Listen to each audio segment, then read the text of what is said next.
Continuamos con ampliación de noticias y recibimos ahora la visita de los congresistas Modesto Julca, primer vicepresidente del Congreso, y congresista José Gutiérrez y el doctor Alejandro Aguinaga. Muy buenos días, señores. Gracias por estar con nosotros. Buenos días. Buenos días, amigos. Naturalmente estamos hablando de un tema central, la corrupción en el Perú, una mirada desde la sociedad civil, pero veamos exactamente cuánto realismo tiene el conversar sobre esto y que no sea solamente pues un conjunto de quejas manifiestas.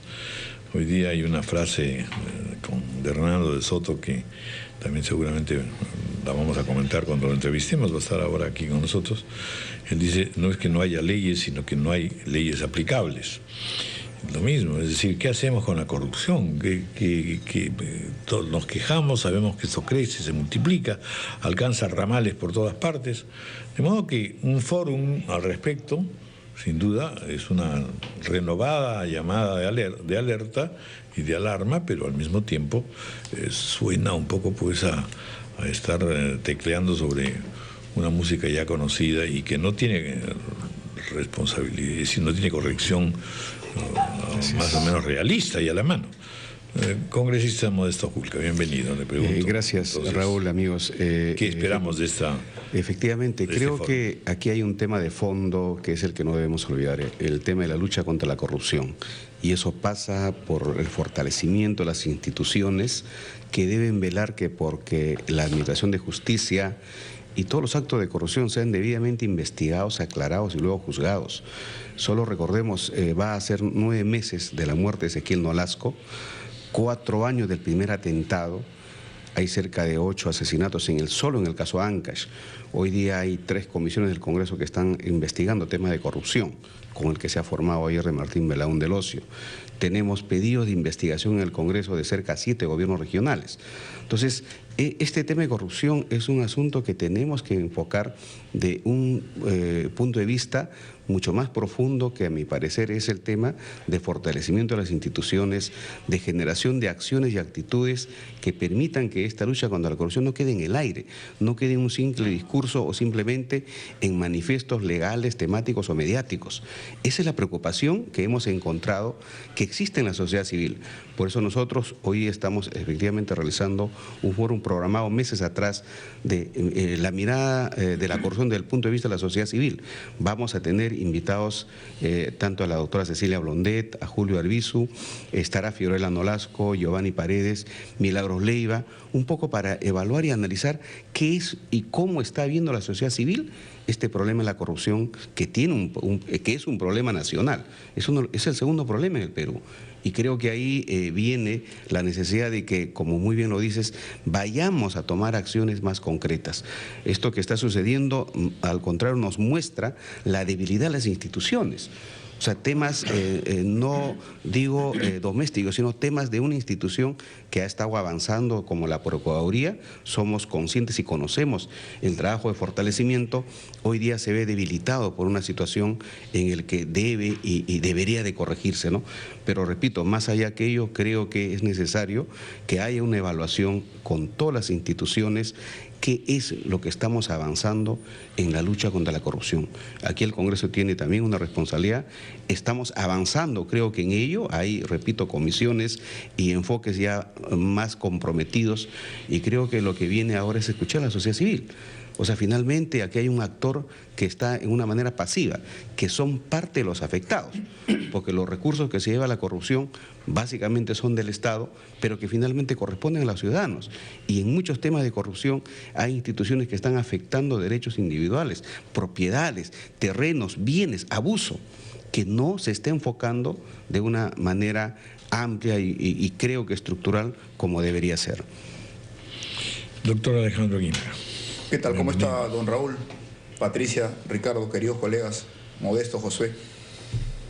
Modesto ha tocado el tema de la Procuraduría y es justamente lo que se está tratando en estos días. Nosotros consideramos que el tema de la Procuraduría, el manejo que se le ha dado, es parte quizá marginal de este asunto, pero el tema de fondo no lo estamos avisorando. Aquí el tema de fondo es la conducta impropia del ministro Figalo. Yo discrepo con lo que ha señalado el juez San Martín, pero aquí hay una conducta impropia. ¿Por qué? Porque el ministro de Justicia preside el Consejo de Defensa Jurídica del Estado. ¿Y qué hace entonces el ministro de Justicia? Prácticamente generando un patrocinio ilegal a quien es un perseguido del Estado, que es el señor Martín Belaúnde del Ocio, cuando pretende direccionar justamente el proceder de la procuradora Vilca Toma. E inclusive en las grabaciones telefónicas le dice, pero ¿cómo va a hacer para que sea colaborador eficaz? Anda pues Jenny, ¿cómo hacemos? Entonces, por favor, es lo que tiene que exigir es al Ministerio del Interior la captura, porque la Fiscalía ha pedido 180 días de prisión para este señor. Y a esto se aúna ¿qué hace una persona ajena al sistema? Como es el señor Roy Gates, que viene y se reúne con ellos y direcciona de la misma manera el proceder del ministro de Justicia y el proceder de la procuradora. Es lógico que la población comienza a tener tremendas sospechas porque el señor Roy Gates es el asesor del presidente de la República. ¿Qué tiene que hacer allí si él no pertenece al sistema? Entonces, aquí pues hay violaciones constitucionales del ministro de Justicia y yo entiendo también en parte lo que señala el juez San Martín, que no quiere tomar una posición firme porque posiblemente como consecuencia de una acusación constitucional donde hay violación de varios artículos constitucionales, en el momento de ser acusado por el Congreso, estos delitos tienen que quedar como están, de acuerdo al artículo 100 de la Constitución, y pasar a la Fiscalía de la Nación y al vocal supremo más joven, que posiblemente vaya a ser ese el camino que recorra el ministro de Justicia, Daniel Figalo. Bueno, pues efectivamente el caso resulta paradigmático y hace que justamente nos preocupemos de decir, bueno, ¿qué sentido tiene este fórum? ¿Hasta dónde podemos llegar? Don José Gutiérrez, bienvenido. Bueno, la lectura jurídica es muy importante porque es el marco legal que nos permite dar una opinión certera y no una opinión eminentemente política que puede estar cargada pues de suspicacia, sobre todo cuando de rédito electoral se pretende. Miremos el tema mucho más amplio. Cuando asumimos este gobierno, teníamos como línea de acción fortalecer las procuradurías anticorrupción a lo largo y ancho del país. Se tenía un presupuesto un poco superior a 1 millón de soles y hoy tenemos 12 millones justamente para fomentar un equipo que dé importancia a la lucha contra la corrupción en el ámbito nacional. Hoy, más que nunca, se tienen procuradores en todos los departamentos del país, justamente asumiendo el rol y el reto de ser los actores de la defensa del Estado en términos de lucha anticorrupción. Entonces, eso nos releva de estar buscando algún mecanismo para acreditarnos que nosotros, como gobierno, hemos asumido una conducta de lucha contra la corrupción. Y en segundo orden, viendo esta perspectiva de cómo se ha dado la importancia financiera, logística y todo lo demás, lo que se ha hecho es hacer que el Consejo de Seguridad, que está presidida por el presidente, tenga reuniones justamente con los presidentes de los poderes del Estado, en este caso del Poder Judicial, en este caso del Ministerio Público, de Contraloría General de la República, que sin siendo un poder del Estado es un órgano absolutamente constitucionalmente autónomo y que tiene ciertamente una prerrogativa que es fundamental, que es la que establece los mecanismos técnicos de control en la gestión pública. Frente a ese estamento, la lucha es una abierta o franco enfrentamiento con los actores que son los que generalmente dilapidan los recursos públicos en las municipalidades, en los gobiernos regionales y en los gobiernos nacionales. Frente a ese antecedente histórico de cómo se ha mal utilizado, perdón Pati, mal utilizado los recursos públicos, sabíamos perfectamente que se tenía que potencializar. Y quien dirige esa política sectorial dentro de toda una institución del Ejecutivo es el ministro, es el presidente, que define prácticamente las líneas de acción. Naturalmente los ejecutores quienes tienen autonomía y quienes responden al interés de sus propias estrategias para defender a la nación, para defender al Estado, son los procuradores. Entonces, las reuniones que se circunscribe entre el ministro, entre el procurador y otros funcionarios, en tanto y cuanto sea en la búsqueda de esa pretensión central, que es la lucha anticorrupción, es bienvenida. Es el marco de lo ideal, pues, ¿no? Sí. Pero cuando se revisa un caso específico que atañe a una persona que ha tenido una cercanía pública, notoria, constante con el presidente y con la primera dama en campaña, y luego también, bueno, en campaña, evidentemente, esas reuniones pues motivan suspicacias, sospechas. Claro, eso es lo que... A ver, no se pueden diseñar estrategias generales o revisar la lucha contra la corrupción, pero revisar un caso específico, si a usted su jefe lo llama y además está el asesor del presidente, cuando usted está revisando el caso de un amigo del presidente, usted sabe de qué se trata. Hay que circunscribirnos al contexto, querido Ricardo. Exacto. Acá hay una posición clara. O sea, frente a una contradicción entre un procurador y un ministro, urge la necesidad de ponerse de acuerdo. En principio, porque no corresponde a la Procuraduría hacer la calificación de quién es colaborador eficaz, sí o no. Eso corresponde al Ministerio Público. ¿No es cierto? Entonces, frente a ese estadio, si al ministro de Justicia, la prensa le pregunta, ¿qué posibilidades el Ministerio Público está trabajando? Puede ser, no sé. Y sale al día siguiente la mención muy bonito, de que... todo perfecto, sí, pero hasta ahora nadie logra explicar qué hacía Roy Gates ahí, y esa explicación nadie la puede dar.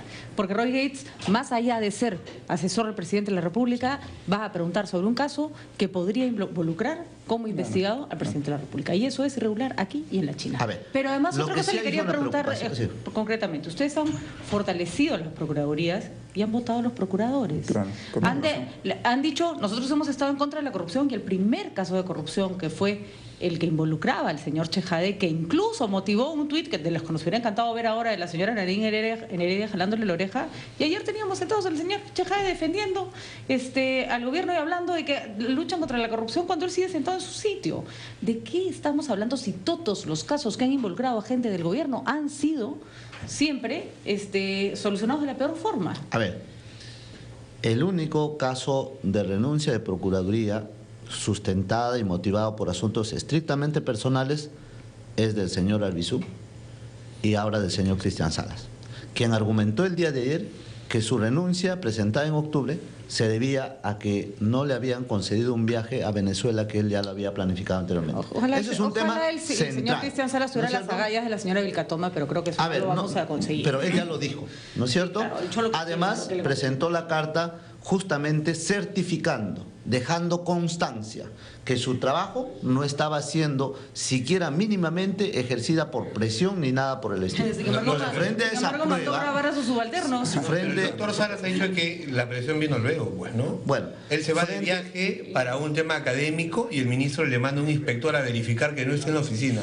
¿Cómo entiende usted eso? Y su jefe le enmienda la plana cuando se trata de colaboración eficaz. Un momentito. Las desavenencias, los desacuerdos que puedan haber por asuntos eminentemente laborales son un asunto que no corresponde al juzgamiento central que hacen acá. Lo segundo es que se circunscribe únicamente al señor... A ver, se circunscribe únicamente al señor Belaúnde del Ocio, y eso no es verdad. Lo que ha dicho el ministro, que él se reúne permanentemente también con los demás procuradores, no solamente con la señora Vilcatoma o con el señor Cristian Salas, sino también con los demás procuradores, como debe ser, porque es el campo de acción, porque esa es la línea sobre la cual desarrolla justamente sus estrategias en defensa del Estado, ¿no? ¿Siempre va el asesor presidencial también, el abogado? Yo no sé si siempre, pero recordemos algo.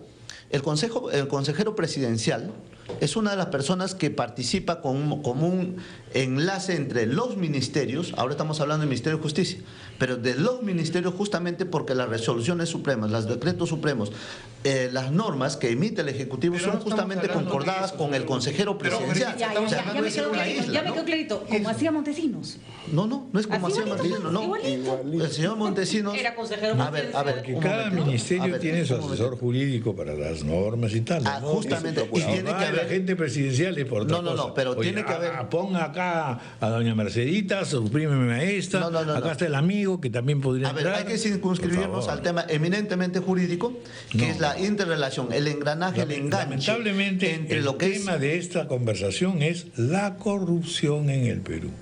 Imagínense qué ingenuidad de poder tener un seminario y un foro sobre esto, si en un solo caso como este específicamente tenemos esta formalidad de decir, no, desde un punto de vista jurídico esto es así, esto es así, cuando es más que evidente que aquí se han movido preocupaciones de la pareja presidencial. Los con sistemas respecto a un señor particularmente incómodo que ha planteado la salida de decir, yo quiero ser un... Pero reconocer, digamos... Pero lo que usted está diciendo, entonces, doctor Raúl, no se circunscribe a lo que ha dicho el señor Roy Gates. O sea, él no ha ido enviado por ni la pareja presidencial ni por el señor. Entonces, ¿por qué va? Entonces, hay un tema de coordinación. Porque entonces se hace valer que es consejero presidencial y entonces va de motu propio. Claro. A todos los casos de todos los procuradores. Porque es su trabajo, porque es su deber el nivel de coordinación que existe entre los ministerios con el despacho presidencial. Entiéndase que el despacho presidencial trasciende a la persona que se preside. En esa reunión, o sea, señor Gutiérrez... Las normas legales no se emiten... Sí, congresista, está bien, todo lo que usted dice es cierto. Pero en esa reunión específica, no estamos hablando de las cientos de reuniones que ha tenido el señor Roy Gates, estamos hablando de esa reunión con la procuradora Vilcatoma y el ministro de Justicia para revisar el caso de la Sería útil confirmar cuántas reuniones de tanta intensidad jurídica ha tenido el señor Rodríguez. Pero lo más importante es que la prueba que se presente como una declaración de parte en la cual se dice que el audio que está presentando el ministro Figalo obedecería, digamos, a poder entorpecer la investigación o en todo caso hacer presión para que se varíe. Pues no es la instancia. Lo que hay que decirle al país es que un procurador no califica si la persona que es imputada, investigada, no lo que sea, pero puede estar no califica si es su condición. Cuando el señor Salas salió a decir que no aplicaba la figura de colaborador eficaz, al poco tiempo se fue. Y el mensaje que se le parece estar dando a la pared es, por si acaso, como tu opinión no importa, porque nosotros no decimos, cállate tu boca en 8 idiomas. Hay que ser muy torpe para decirlo de frente, público, ¿no? ¿No es cierto? No, pero un momentito, eso hay un tema, Raúl, que creo que hay que aclarar. O sea, la Procuraduría es la que investiga de parte del Estado. Y luego es la que... Defensora del Estado. Defensora del Estado y de los derechos y los recursos del Estado. Y que se cumplan las normas y leyes dentro del funcionamiento del Estado. Y es la que investiga y luego presenta y pide a la Fiscalía para que investigue tal o cual hasta tal nivel. Entonces, de hecho, pero por supuesto, la Procuraduría tiene un nivel de calificación de investigación. Es lo que justamente se hizo en el caso Ancash. Hoy día todo lo que conocemos se sabe, y aquí hay que reconocer el trabajo de la doctora Jenny Vilcatoma, independiente de lo que ha pasado, que es la que de una manera valiente reabrió el caso y luego y logró que la Procuraduría justamente eleve al Ministerio Público y luego se abra toda la investigación. Hay una labor fundamental. Por eso la preocupación, y acá hay que decirlo, o sea, hay una preocupación porque con esto estamos debilitando lo que se ha avanzado en la Procuraduría. Se ha avanzado, se ha fortalecido, testigo de ello somos. Entonces lo que hay que hacer, creo ahora justamente, es ver cómo es que esta situación, que es una situación lamentablemente coyuntural que atañe a una situación que ya se va a investigar, por eso que el Congreso ayer, entiendo, ha nombrado ya como presidenta a la que va a ser presidenta de esta comisión investigadora, sea la que tenga que investigar, porque acá la idea es que se investigue y se aclare todo lo que hoy día todavía siguen suspicacias, que es lo que no debería ser, ¿no? Hay serias contradicciones, una más dentro de lo que plantea el gobierno y lo que es la realidad. Comencemos por el lema de campaña, la honestidad marca la diferencia. Ahora estamos espantados. Hoy día Josué dice, el gobierno ha reforzado la Procuraduría. ¿Pero qué es lo que ha pasado? Creo que han revivido al señor Guillotán y ha comenzado la guillotina, han decapitado a los procuradores que acusan a los amigos del gobierno. Mira la campaña que ha hecho ayer el ministro de Defensa contra la procuradora Vilcatoma, 50 twitters desacreditándola, diciendo a qué esta posición tan biliosa, extrema, innecesaria. Perdón, el Mira el ministro del Interior que la ha dicho loca, por amor a Dios. Sale un congresista, colega nuestro, a decir, no, su defensa ha sido, lo que quiere Vilcatoma y Salas es que ellos van a postular al Congreso. Algo más desfachatado y desubicado que eso no hay. Esa es una realidad que esa es la defensa que está haciendo el Estado. Además, ojalá que la señora Vilcatoma se pudiera reincorporar a la fiscalía, porque es una persona... Ojo con el abuso de poder. ¿Eh? Claro, hay una cantaleta de ministros ajochando a una persona que y además, su denuncia puede haber sido torpe. Está claro que el ministro está direccionando una colaboración eficaz, a pesar de que los procuradores le dicen que no puede ser porque es cabecilla. ¿Qué pretende?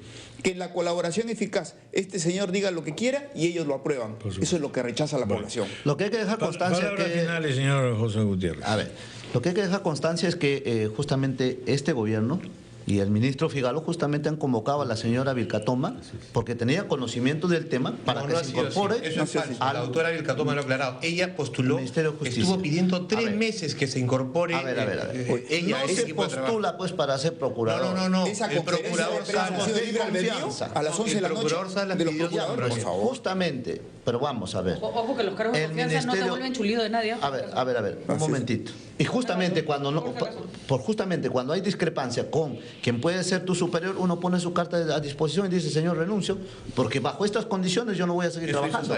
¿No? Probablemente eso hubiera sido la conducta normal, pero no pues aferrarse, porque ahí no hay, o sea, son cargos de confianza. Para ser defensor del Estado, y cuando ve algo irregular, renuncia para que los otros puedan seguir haciendo irregularidades. No. Me queda clarísimo. Pero hay que denunciar justamente esos hechos. Lo hizo. Un momentito. Hay que denunciar esos hechos y justamente decir, mira, yo no puedo seguir en este cargo. Y lo más elegante, no puede seguir en este cargo porque este cargo no se circunscribe a los mandatos que dice la ley. Muy bien, ¿Listo, no? Muchas gracias por... Gracias. No, las gracias a ustedes por la tolerancia a la brillantez de este futuro foro. 9:02 de la mañana. Esa conferencia de prensa de los...